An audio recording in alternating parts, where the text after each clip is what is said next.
আসসালামু আলাইকুম এভরিওয়ান। কী অবস্থা সবার? আশা করি সবাই ভালো আছে। আজকে অনেক দিন পর একটা কেকের ডেকোরেশন ভিডিও নিয়ে চলে এলাম। কেকের ডেকোরেশন ভিডিওটা নতুন, বাট হচ্ছে এই কেকটা অনেক আগের করা, ইভেন ভিডিওটা অনেক আগের করা, এডিট করা ছিল না। মাঝখানে কিছুদিন কিছু সমস্যার কারণে আসলে ভিডিও এডিট করাও হয়নি, পোস্ট করাও হয়নি। ভাবলাম এখন থেকে টুকটাক করে ভিডিও আবার আপলোড করা শুরু করব। এই কেকটা ছিল 2 পাউন্ডের মধ্যে একটা ভ্যানিলা কেক। এই কেকটা অর্ডার করেছিল ড্যাফোডিল ইউনিভার্সিটির কিছু স্টুডেন্টস। তারা তাদের কোনো এক টিচারের ফেয়ারওয়েল উপলক্ষে এই কেকটা নিয়েছিলেন।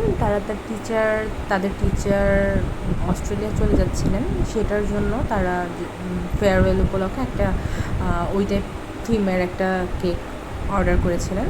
তো এই কেকটা আমি রেডি করেছিলাম একদম সিম্পলভাবে। তারা ফন্ডেন্টের কোনো কাজ চাচ্ছিলেন না। তারা যে আমাকে রেফারেন্স পিকচার দিয়েছিলেন সেটাতে ফন্ডেন্টের কাজ ছিল, বাট ওনারা আমাকে বাজেট ফ্রেন্ডলি করতে বলেছেন, তাই আমি এখানে ফন্ডেন্টের বদলে ক্রিম ইউজ করেছি।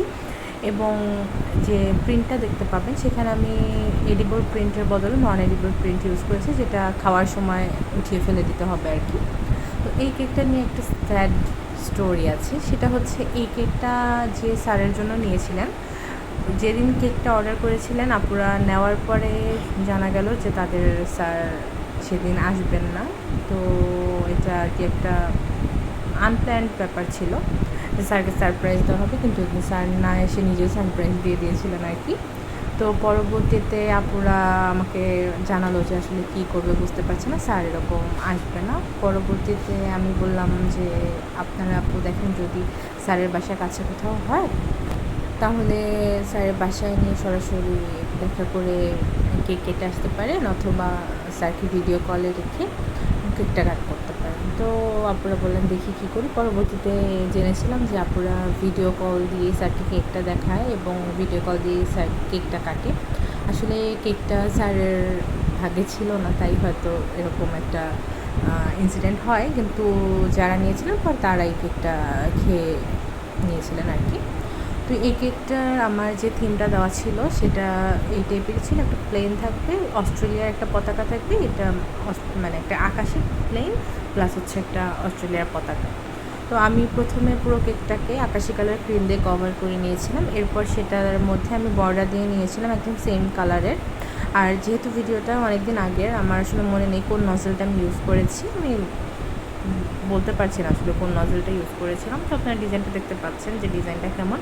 তো আমি এরকম পুরোটা বর্ডার দিয়ে নিয়েছিলাম সাথে। আর যেটাকে আপনারা দেখে হয়তো মাছ মাছ মনে করছেন, এটা আসলে মাছ না, এটা হচ্ছে একটা এরোপ্লেন। এই এরোপ্লেনটা এভাবেই করতে বলা হয়েছিল আমাকে, আপুরা দেখিয়ে দিয়েছিলেন যে এরকম করে করে দিলেই হবে, তো আমি ওভাবেই করে দিয়েছিলাম এরোপ্লেনটা। আর এরপর আমি কিছু মেঘ দিয়ে নিচ্ছিলাম। আসলে এইভাবে হুইপ ক্রিমের কেকের উপরে আর্ট করে সেগুলোকে আবার স্মুথ করা অনেকটা সময় সাপেক্ষ ব্যাপার। এখানে যদিও দেখে মনে হচ্ছে আমি অনেক তাড়াতাড়ি কাজগুলো করে ফেলছি, বাট আসলে অনেক সময়ের ব্যাপার ছিল এগুলো করা। তো আমি একটু একটু করে ডিজাইনগুলো করে নিচ্ছিলাম। আমি কয়েকটা মেঘ দিয়ে নিচ্ছিলাম যাতে দেখতে একটু আকাশ আকাশ একটা ফিল আসে। এরপর আমি এটার উপরে পতাকাটা বসিয়ে নেব। আমি এখন আগেই বলে রাখছি যে এই পতাকাটা কিন্তু নন এডিবল।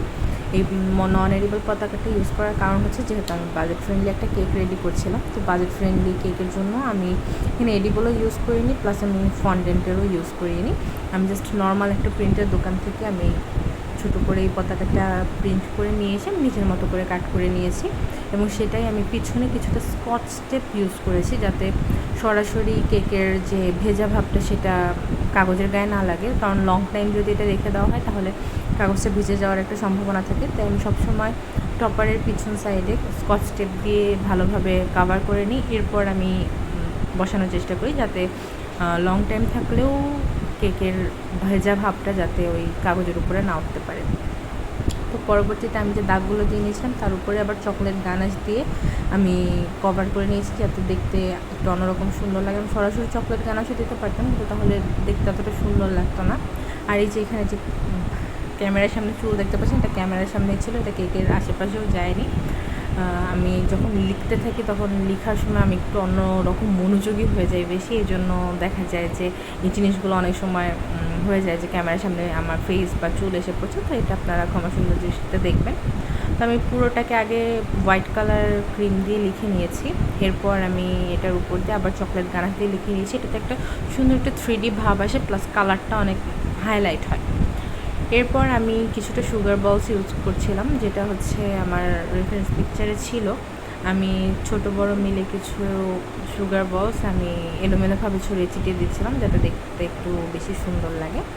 তো এখানে আমি 2টা সাইজের সুগার বলস ইউজ করেছি, একদম ছোট সাইজের আর হচ্ছে মিডিয়াম সাইজের যেগুলো হয়। এই তো আমার কেকের ফুল ডেকোরেশন কমপ্লিট। কেকটা দেখতে মাশাআল্লাহ অনেক সুন্দর হয়েছে, এবং যাদের জন্য করেছিলাম তারা অনেক বেশি পছন্দ করেছিল। আপনাদের কাছে কেকটা কেমন লাগলো জানাবেন। Thank you so much for watching the video.